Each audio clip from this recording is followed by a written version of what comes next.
ऐसा क्यों?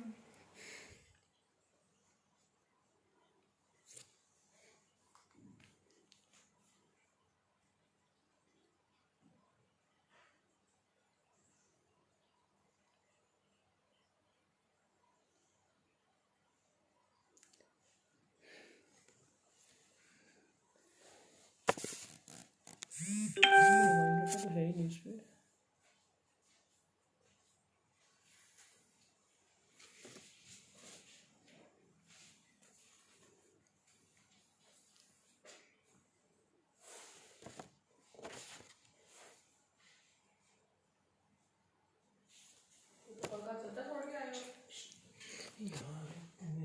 दोबारा से क्यों?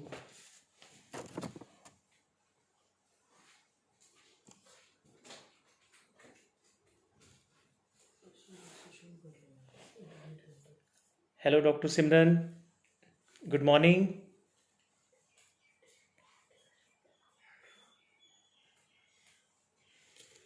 हाँ जी अरुण जी, नमस्ते। विनीत जी, नमस्ते जी, नमस्ते। आपका चाइना से स्वागत है। यस।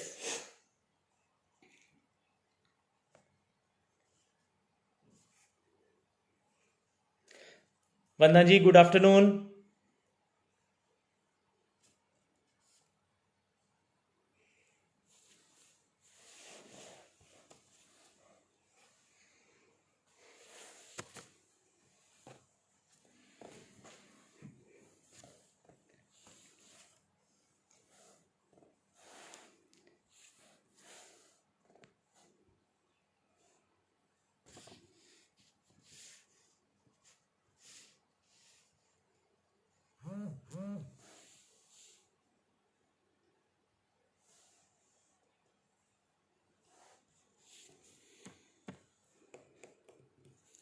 पुष्पेंद्र जी, नमस्ते। आज हम लाइव होने जा रहे हैं एक बहुत ही इम्पोर्टेंट टॉपिक के लिए। बहुत ही इम्पोर्टेंट टॉपिक के लिए।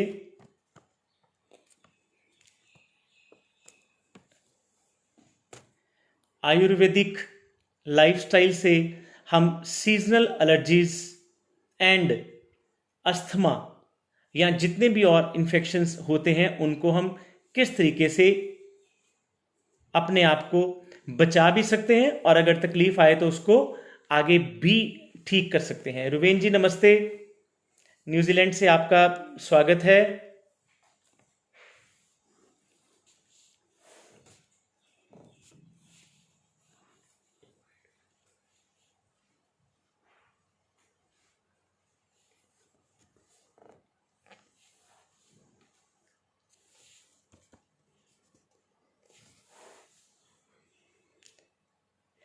आज हम बात करेंगे सीजनल एलर्जीज। आज के दिन हमारे भारतवर्ष में अगर हम देखा जाए तो यहाँ पर सारी की सारी जितनी भी आज की डेट में प्रॉब्लम्स चल रही हैं चेंज ऑफ सीजन की वजह से हैं। चेंज ऑफ सीजन में यहाँ पर एलर्जी रिएक्शन जो एक आम आदमी भी समझता है, उसको रनिंग नोज होता है, उसको वाटरी आईज होती हैं, उसको अपना खांसी आती है, अपनी बॉडी में इल फीलिंग होती है। ये सारी की सारी प्रॉब्लम जो हैं वो यहाँ पर फील करते हैं एलर्जी से। तो बेसिकली एलर्जी में होता क्या है?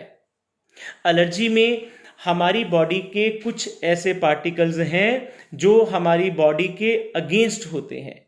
हम उसको डस्ट ले सकते हैं, उसको पॉलन ग्रेन्स ले सकते हैं, वो हमारे इस चेंजिंग टाइम पे कुछ और ऐसे पार्टिकल्स हो सकते हैं, कुछ फ्रेगनेंसेस हो सकती हैं।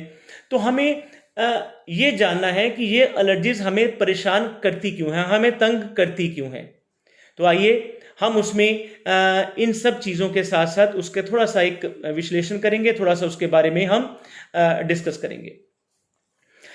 आप सबको पता होना चाहिए कि जब हम एलोपैथी की बात करते हैं तो उसमें सिंपल हम एलर्जी को एंटी एलर्जिक से दबाने की कोशिश करते हैं। अगर आपके पास रनिंग नोज है, वाटरी आईज हैं, कफ हो रहा है, स्नीजिंग हो रही है, हम क्या करते हैं, उसको एंटी एलर्जिक दे दिया और उसको ठीक किया। नवदीप जी, नमस्ते। राजेश जी, नमस्ते जी, नमस्ते। नरेश खिनवानी जी, आपका स्वागत है। हम जब इस एलर्जीज के लिए बात करते हैं तो उसके साथ साथ हमें यह भी पता होना चाहिए कि इसका एक्चुअल में आयुर्वेदिक पॉइंट ऑफ व्यू से क्या कारण होता है, और आज के परिप्रेक्ष्य में, आज के संदर्भ में ये बहुत जरूरी है जानना। आयुर्वेद ये कहता है कि जब भी आपके जो 3 दोष हैं, वात, पित्त और कफ, जब भी इनमें किसी किस्म की कोई भी दिक्कत आती है और इनमें इम्बैलेंस होता है तो ये हमें प्रॉब्लम आती है। वात, पित्त और कफ, ज्यादातर जितनी भी एलर्जिक रिएक्शंस होते हैं वो कफ दोष की वजह से होते हैं। कफ जिसे हम बलगमी तासीर कहते हैं उर्दू में। अजूनी जी गुड आफ्टरनून। तो ये जो जितनी ये बलगमी तासीर होती है उसकी वजह से ये प्रॉब्लम आती है। अब हमने क्या करना है, हमने ये करना है कि जो हमारा कफ दोष बढ़ रहा है उसको ठीक कैसे करें। जब हम उसको ठीक करने का तरीका नेचुरल तरीके से बनाना शुरू करते हैं तो हमें पता लग जाता है कि हम इसको किस तरीके से कवर करें। अब एक सिंपल सी बात है, अगर हमारी बॉडी में कफ दोष ज्यादा है और हमें हर वो चीज चाहिए हमारे डाइट स्टाइल में, हमारे लाइफ स्टाइल में, जिससे हम उस कफ को ठीक कर सकें। एक सिंपल, अगर आपकी बॉडी में क्षमता है, आप रनिंग कर रहे हैं, आप जॉगिंग कर रहे हैं, आपके अंदर थोड़ी स्वेटिंग होगी। स्वेटिंग होने का मतलब है स्वेद आना, स्वेद आएगा तो आपका कफ दोष खत्म होगा। बड़ा सिंपल सा है। अब कुछ ऐसे हमारे किचन में ऐसे द्रव्य हैं जो कि कफ को पिघलाने का काम करते हैं, कफ दोष को पिघलाने का काम करते हैं। जो तो आप सब में से जो मुझे सुन रहे हैं, जिनको पता है कि कफ का मतलब सिंपल खांसी वाला कफ नहीं, ये वात, पित्त और कफ वाला आयुर्वेदिक दोष के अकॉर्डिंगली है। तो जब हमने कफ नाशक चीजों को अपने दिमाग में रखना है तो हमें यह ध्यान रखना है कि जो भी द्रव्य, जो भी चीजें, जो भी मसाले, जो भी स्पाइसेस हमारी किचन में होंगे, जो कटु यानी कि एक कड़वे पदार्थ होंगे, वो हमारे अंदर से हमारी बॉडी को बेटर करेंगे। और उसमें से सबसे जरूरी चीज आती है जो कि हमारे हर किचन में जरूर होता है, वो है शुंठी। शुंठी हम बोलते हैं अदरक के ड्राई पाउडर को, सौंठ को। कुछ इसे ड्राई जिंजर पाउडर बोलते हैं, कुछ सौंठ बोलते हैं, कुछ शुंठी बोलते हैं। संजीव शर्मा जी नमस्ते। तो ये जो शुंठी है, ये जो सौंठ है, इसको हमें अपनी डेली हैबिट का एक हिस्सा बनाना है और वो बहुत ज्यादा जरूरी है। हमारे डाइनिंग टेबल पर 3 चीजों का कॉम्बिनेशन हमेशा पड़ा रहना चाहिए। मैं अपने क्लिनिक पे आने वाले हर पेशेंट्स को भी ये बताता हूं कि हमारे किचन के जो मसाले हैं जिनको डाइनिंग टेबल पे रखना है, ताकि जब भी हम खाना खाएं वो 3 द्रव्य का कॉम्बिनेशन बना हुआ हो। नंबर 1 शुंठी, जिसे हम ड्राई जिंजर पाउडर कहते हैं। नंबर 2 काली मिर्च, काली मिर्च का पाउडर लेना है। और नंबर 3 पिपली, जिसे हम मगा भी बोलते हैं पंजाबी में, जिसे हम इंग्लिश में लॉन्ग पेपर बोलते हैं। इन 3 चीजों का जब हम कॉम्बिनेशन बना के डाइनिंग टेबल पे रखते हैं, इसको हम बोलते हैं त्रिकटु। हमें आज मूंग की दाल खानी है, हमें आज चने खाने हैं, कुछ भी चीज लेनी है, हम उसमें वो पाउडर को ऊपर से ऐसे 2 चुटकी, 2 पिंच करके उसमें स्प्रे करेंगे और उसको खाएंगे। और ये चीज हमारी लाइफ का पार्ट एंड पार्सल होना चाहिए। संगीता जी नमस्ते, विकास जी नमस्ते, शौकत अली जी गुड आफ्टरनून, जसविंदर जी गुड आफ्टरनून। अच्छा, मैं बता रहा था कि ये त्रिकटु जो है ये हमारे जीवन का एक अभिन्न अंग बनना चाहिए, स्पेशली इस समय जब हमारा ये एलर्जी का सीजन चल रहा हो। और उसके साथ एक और इंपॉर्टेंट चीज है हल्दी। हल्दी का क्योंकि हमारे यहाँ काफ़ी जगह मिलावट भी रहती है और हमें असली हल्दी मिल नहीं पाती, कोशिश करें कि आप बाज़ार से हल्दी साबुत लेके उसको खुद पिसवाएं।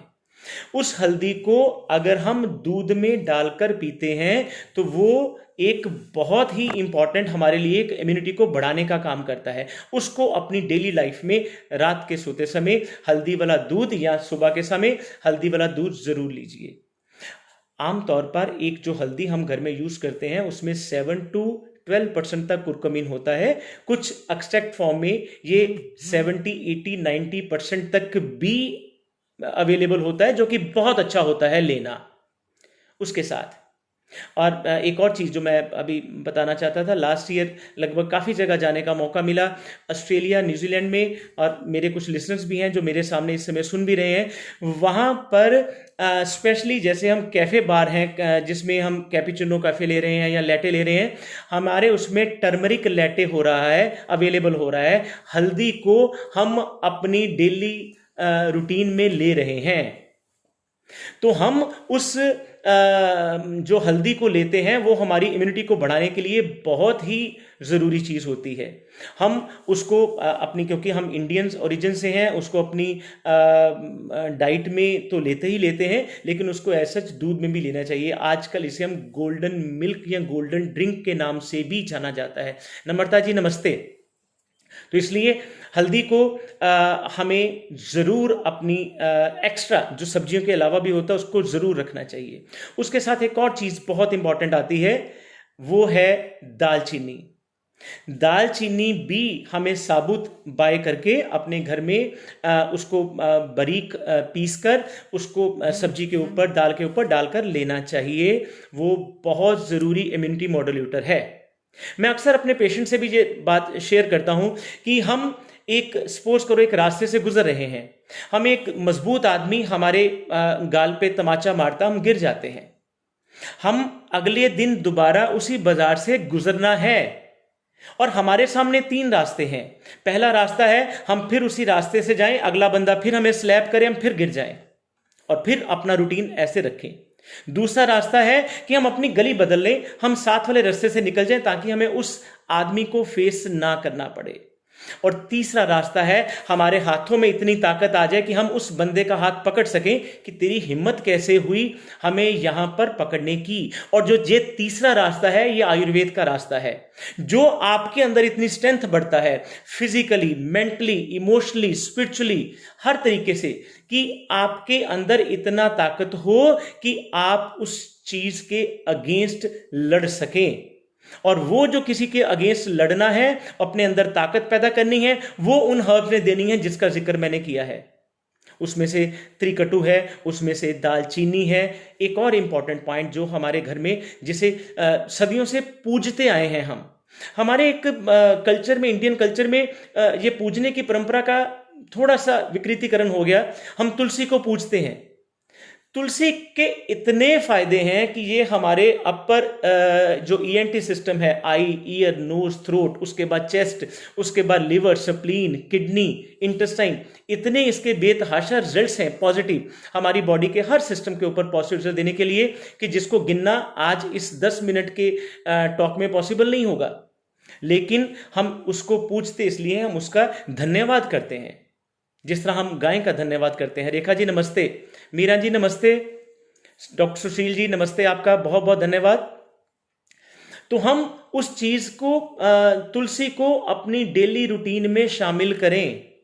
ये जो त्रिकटु है, ये हल्दी है, तुलसी है, दालचीनी है, इन सब चीजों का अगर हम मिश्रण भी बना लें, एक कॉम्बिनेशन कर लें, इनकी डिकॉक्शन बनाएं, तो ये आपके लिए बहुत अच्छा एक लिक्विड तैयार हो जाता है जिसको हम अपनी डेली रूटीन में लें एज ए इम्यूनिटी बिल्टअप के लिए। और याद रखें, ये अभी हम बात करें सिंपल एलर्जी की, चाहे वो अस्थमा तक पहुंच जाए, चाहे वो कोविड-19 तक पहुंच जाए, आपको अगर किसी ने बचाना है तो आपकी इंटरनल इम्यूनिटी ने। इंटरनल इम्यूनिटी वाला बचेगा, ओनली वही पर्सन बचेगा जिसकी इंटरनल इम्यूनिटी है। और हम अगर अपनी इंटरनल इम्यूनिटी को ही फोकस करेंगे, वो चाहे हमारी डाइट से हो, चाहे हमारे रनिंग से हो, चाहे हमारी जॉगिंग से हो, चाहे स्विमिंग से हो, और सबसे इंपॉर्टेंट जिसको मैं बहुत ज्यादा तवज्जो भी देता हूं और अपने पेशेंट्स को भी कहता हूं कि अगर सबसे जरूरी कोई चीज आपको मिलेगी इम्यूनिटी बढ़ाने के लिए तो वो है प्राणायाम। प्राणायाम मैंने अपनी पिछली वीडियोस में भी एक्सप्लेन किया था। प्राण प्लस आयाम, अपनी ब्रीदिंग को कैसे कंट्रोल करना है, अपने आप में कंट्रोल करके रखना ही हमारी लंग्स की कैपेसिटी को बढ़ाता है। हम किस तरीके से अपने एक टाइडल वॉल्यूम हम बोलते हैं कि जो एक सिंपल हमारी नॉर्मल ब्रीदिंग में इनहेल और एक्सहेल में जितनी एयर एक्सचेंज होता है, that is known as tidal volume. हमें उसके बाद इंस्पिरेटरी रिजर्व वॉल्यूम को भी बढ़ाना है, एक्सपिरेटरी रिजर्व वॉल्यूम को भी बढ़ाना है, only with the help of pranayama. ये बहुत जरूरी है, बहुत जरूरी है। राकेश जी नमस्ते, बहुत बहुत धन्यवाद आपका। तो ये जो इंटरनल इम्यूनिटी को बढ़ाने का सिस्टम है विद द हेल्प ऑफ प्राणायाम, और उसमें सबसे जरूरी आता है कपालभाति। मैं उन लोगों को बिल्कुल सहमत नहीं हूं जो कहते हैं एक कपालभाति हर व्यक्ति करे और हर रोग से छुटकारा। नो, ये एक साइंस है और साइंस आपको बताती है कि किसके लिए ये कॉन्ट्राइंडिकेटेड है, किसके लिए नहीं, कहां ये हमारे लिए यूजफुल हो सकता है, कहां नहीं। If you are suffering with acute acute phase of asthmatic attack, how this kapalbhati can be helpful for you? Not possible. हमें ये देखना है कि अगर कपालभाति हमारे लिए अच्छा है तो क्या हम उसके पात्र हैं, क्या हमारे अंदर वो चीज है जो एक कपालभाति करने के लिए जरूरी है। आपके पास इंटरनल कैपेसिटी ही नहीं है ब्रीदिंग के लिए और ऊपर से आप कपालभाति शुरू कर देंगे तो आपको वो फायदे के बदले में नुकसान करेगा। आपका blood pressure, high blood pressure है, सेकेंडरी हाइपरटेंशन के आप पेशेंट हैं, आपका ब्लड प्रेशर 160 100 चल रहा है, आपने कपालभाति मेरी यूट्यूब की वीडियो से देख के शुरू कर दिया 1 मिनट में 100 करना, तो ये आपके लिए डेंजरस हो सकता है। हमें हर चीज एक कुशल डॉक्टर और निरीक्षक से डिस्कस करके ही करनी चाहिए। कपालभाति अगर आप blood pressure, high blood pressure से सफर कर रहे हैं, अगर आप सेकेंडरी हाइपरटेंशन सफर कर रहे हैं, एक्यूट अस्थमैटिक अटैक से सफर कर रहे हैं, आपकी रिसेंट सर्जरी हुई है, आपके ट्यूबरक्लोसिस है, then you are not advise to do kapalbhati. Kapalbhati आपने तब करना है अगर आप पूरे तरीके से हेल्दी हैं और आप एक प्रॉब्लम से जो आपकी एलर्जिक ब्रोंकाइटिस है उससे सफर कर रहे हैं। कपालभाति में भी आगे उसके डिविजन्स होते हैं कि किस तरह से हमने उसकी डेप्थ को फोकस करना है, किस तरह से हमने उसकी स्पीड को फोकस करना है। तिवारी जी नमस्ते, योगेश जी नमस्ते।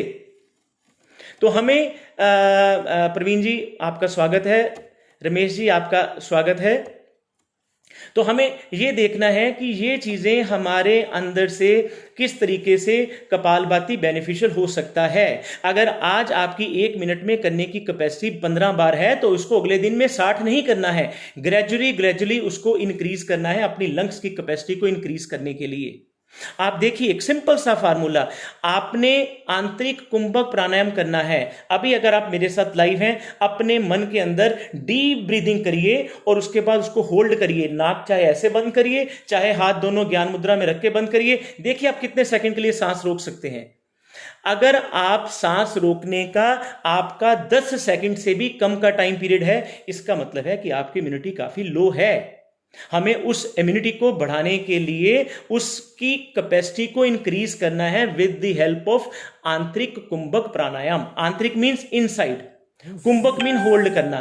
तो आंतरिक कुंभक प्राणायाम के जरिए हम उसको होल्ड करके बढ़ाएंगे। आज आपका 10 सेकंड है और मैं ये लिख के देता हूं, अगर आप सही इंस्ट्रक्शंस को फॉलो करेंगे विद इन 30 डेज ये आपका जो टाइम पीरियड है 10 सेकंड का, ये 1 मिनट तक जाएगा। और कभी भी दोनों दिन सेम डे, यानी कि अगर आप आज कर रहे हैं आंतरिक कुंभक प्राणायाम तो सेम डे आपने बाहरी कुंभक प्राणायाम नहीं करना है। हमारे जिस तरह से ये एक साइंस है और सबसे ओल्डेस्ट और सबसे ऑथेंटिक जो यौगिक साइंस है, इसमें आपने आज आंतरिक कुंभक प्राणायाम किया, कल बाहरी करना है।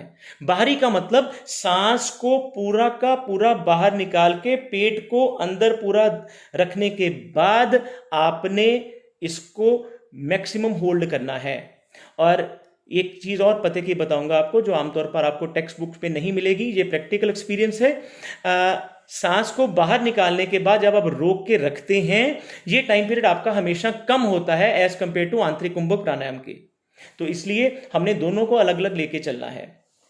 उनको जब दोनों को अलग अलग लेके चलेंगे तो जो बाहरी कुंभक प्राणायाम होगा उसका टाइम पीरियड थोड़ा सा कम रहेगा, लेकिन उसको भी आपने डे बाय डे बढ़ाना है।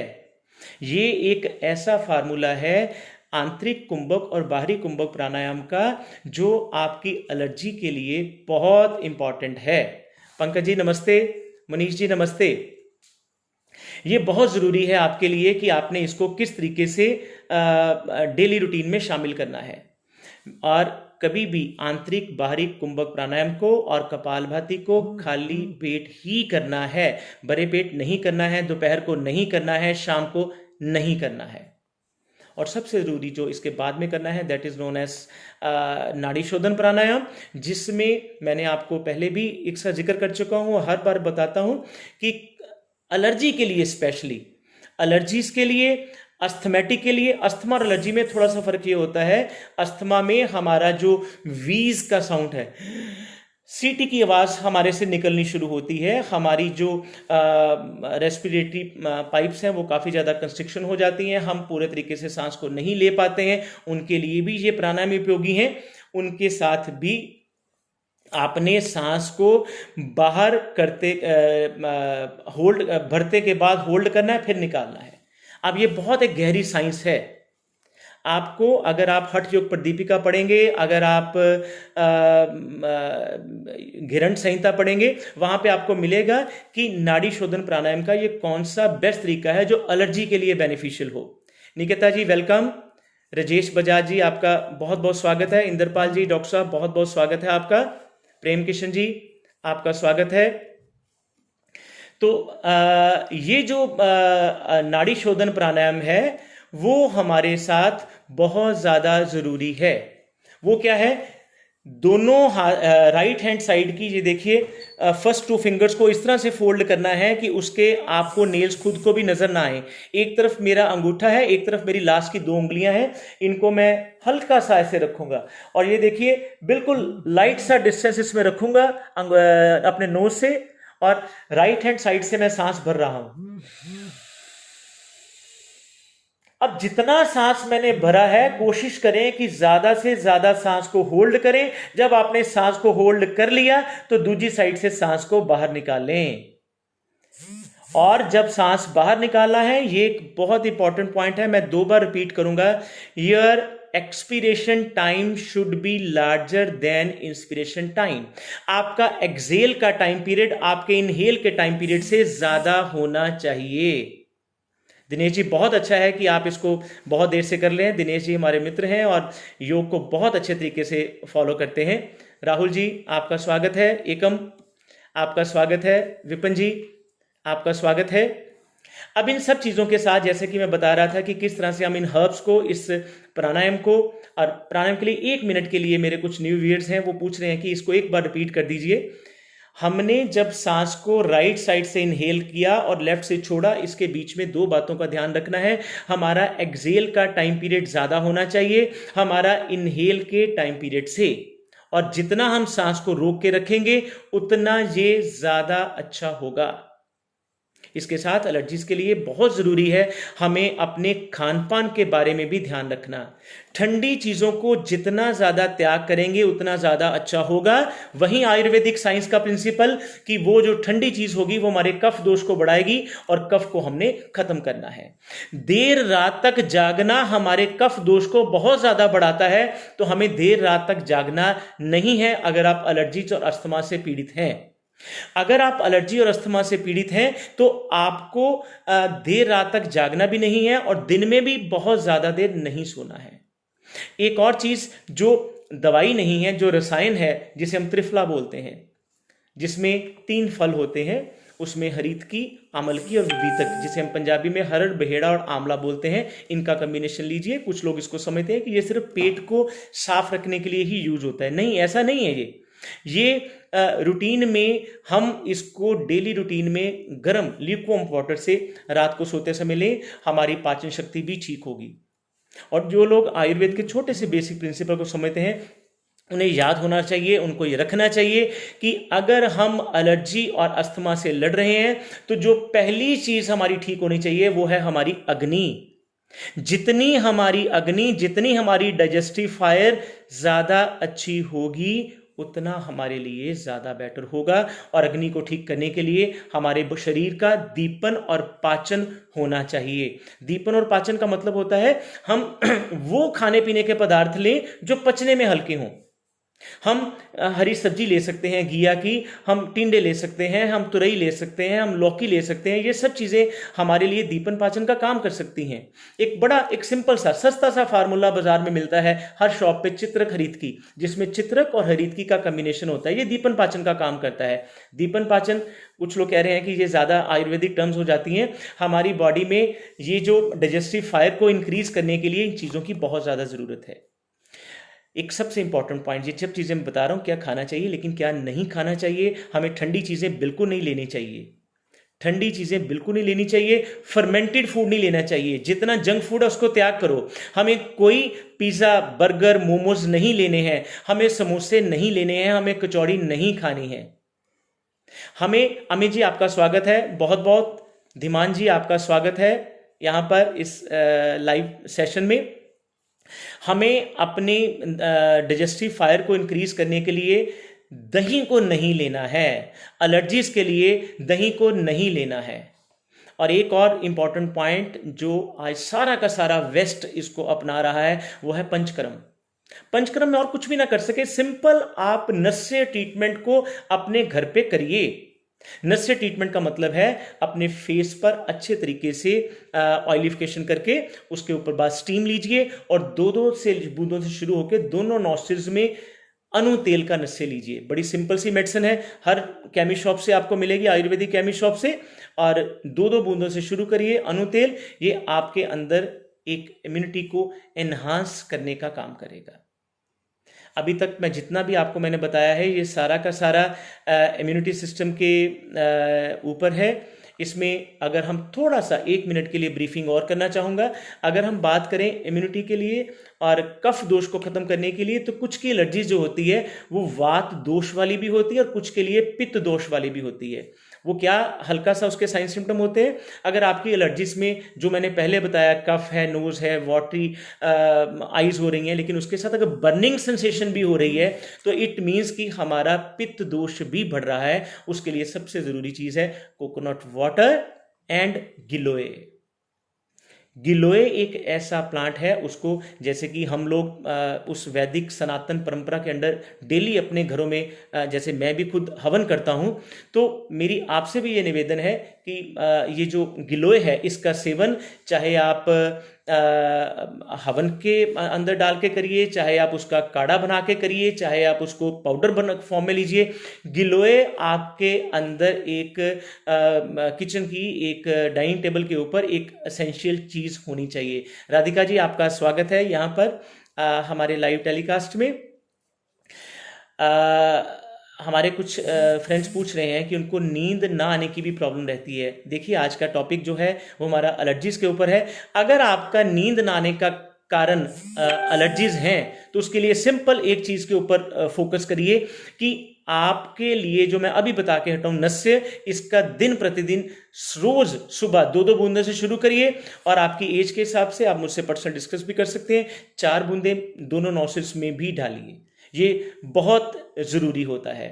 हरमेश जी आपका स्वागत है। आपने बताया है कि आप योगा के बारे में बताइए। मैं लगभग इससे पहले काफ़ी योगा के बारे में बता चुका हूँ। कुछ आसन ऐसे हैं जो एलर्जीज़ के लिए बहुत अच्छे हैं और वो हमें डेली रूटीन में, हाँ इतना ज़रूर मैं कहूँगा कि कोई भी आसन सिंपल ऐसे ही पढ़ के नहीं करने चाहिए जब तक आप किसी अनुभवी व्यक्ति की देखरेख में ना करें। इसके लिए भुजंगासन बहुत अच्छा है, उत्तानपाद आसन बहुत अच्छा है, श्लभ आसन बहुत अच्छा है, पश्चिमोत्तानासन बहुत अच्छा रोल प्ले करता है, कैमल पोज जिसे हम उष्ट्रासन कहते हैं बहुत अच्छा रोल प्ले करता है। इसमें एक और आसन गोमुख आसन है, वो इसमें बहुत अच्छा रोल प्ले करता है। शरवण जी आपका स्वागत है। सुमन जी आपका स्वागत है। आप पहली बार हमसे इसमें रूबरू हुए हैं। इन सब चीज़ों के साथ ये एलर्जीज़ की जब हम बात कर रहे थे, अभी सारा इतने टाइम से अस्थमा की बात कर रहे थे, तो इन सब के साथ जो आज के वातावरण में चीज़ जुड़ी हुई है वो है कोविड-19। और जितनी भी मैंने आपको ड्रग्स बताई हैं, हर्ब्स बताई हैं इम्यूनिटी पर्पस के लिए, उनको आप रेगुलरली लेना शुरू करिए। बहुत ज़रूरी है आपके लिए इनका काढ़े की शक्ल में लेना, इनका चूरन की शक्ल में लेना। और अपने आप को फिजिकली फिट रखना। हमारे वेद में एक स्वामी दयानंद जी ने एक वाक्य दिया था, हमें अपने शारीरिक, आत्मिक और सामाजिक उन्नति के लिए प्रयत्नशील रहना चाहिए। तो शारीरिक उन्नति सबसे पहले कही, तो हमें शारीरिक उन्नति की तरफ यानी कि अपनी फिजिकल अपलिफ्टमेंट की तरफ जरूर ध्यान चाहिए। ये हम सब आजकल लॉकडाउन में हैं, तो इसका मतलब ये नहीं है कि हम 11 या 12 बजे तक दोपहर को सो जाते रहे। हमें ज़रूरी है कि अपने रूटीन में जिस तरह से पहले उठते हैं, उठकर अपनी ज़िंदगी का कुछ समय उस योग और प्राणायाम के लिए ज़रूर लगाइए। ये मेरा आपसे बहुत हाथ जोड़कर निवेदन है कि इसको अपनी लाइफ का एक अभिन्न अंग बनाइए। हमें कोई ज़रूरत नहीं पड़ेगी आर्टिफिशियल सप्लीमेंट्स की, हमें कोई ज़रूरत नहीं पड़ेगी विटामिन्स की, हमें कोई ज़रूरत नहीं पड़ेगी किसी और आर्टिफिशियल सप्लीमेंट्स की। योग के साथ जुड़िए, प्राणायाम के साथ जुड़िए, आयुर्वेद के साथ जुड़िए। और आयुर्वेद, अब लास्ट लाइन अपने मैं स्टॉक में कहना चाहूँगा। नीलम जी आपका स्वागत है, सतीश जी आपका स्वागत है, राकेश कांसरा जी आपका स्वागत है। हमें एक चीज अंत में जरूर कहूंगा, आयुर्वेद का मतलब है आयु प्लस वेद, यानी कि अपने आप को जानना, अपने जीवन को जानना ही आयुर्वेद है। और हम भारतवर्ष में शुरू से ये कहते आ रहे हैं कि आपका किचन ही आयुर्वेद है। आपके किचन में जाके देखिए, अगर आपके किचन में त्रिकटु है, हल्दी है, लहसुन है और काली मिर्च है, पिपली है, तो यही आपका आयुर्वेद है। कुछ लोग अभी मेरे से पूछ रहे हैं, नीलिमा जी, बहन जी आपका बहुत बहुत स्वागत है। कुछ लोग अभी मेरे से पूछ रहे हैं कि हम एलोपैथी की मेडिसिन खा रहे हैं, हम होम्योपैथी की मेडिसिन खा रहे हैं, तो क्या हम आयुर्वेद ले सकते हैं उसके साथ? आयुर्वेद का किसी भी साथ कोई भी इंटरेक्शन नहीं है। अगर आप एलोपैथी की मेडिसिन खाते हुए, होम्योपैथी की मेडिसिन खाते हुए जीरा, अजवाइन, अदरक, लहसुन खा सकते हैं, तो आप आयुर्वेद भी खा सकते हैं, आयुर्वेद की दवाई भी खा सकते हैं। हमारा किसी भी पैथी से कोई भी विरोध नहीं है, लेकिन अगर आप आयुर्वेद को अपनाते हैं तो ये आपके साथ एक बहुत इंपॉर्टेंट चीज बताता है।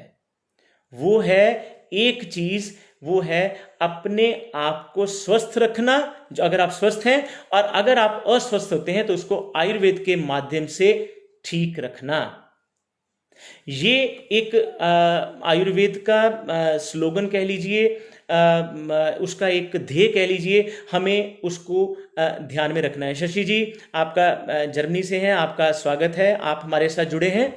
तो मैं बता रहा था, आयुर्वेद में जब हम बात करते हैं अपने स्वास्थ्य को मेंटेन करने के लिए, तो सबसे पहले बीमार होने से भी पहले सिर्फ आयुर्वेद ये बात कहता है और कोई नहीं कहता।